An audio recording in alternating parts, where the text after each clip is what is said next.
lazima mtoto atatokea ile njia ya nyuma kama ulifanya kinyume na maumbile. What? Bro, what are you talking about, man? Najua hata wewe umeshtuka, lakini hivi ndivyo watu wengi wanaamini huko mtaani.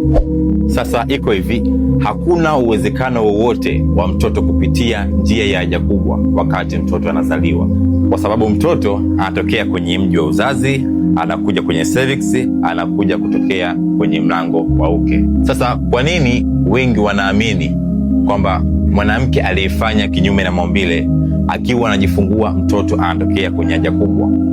Sababu iko moja, lakini nataka uamini kwamba na uondoe kabisa kichwani mwako, mtoto hawezi kutokea kwenye njia ya haja kubwa. Baina ya njia ya haja kubwa au ili tundu la mnyeo na hii njia ya mlango wa uke ambapo ndipo mtoto anapotokea, pana distance ndogo sana ambayo kitaalamu tunaita perineal area. Hii sehemu ni laini sana, lakini ndani yake kuna misuli ambayo imebeba na inafanya kazi kubwa sana, iwe kwa mwanaume na hata kwa mwanamke.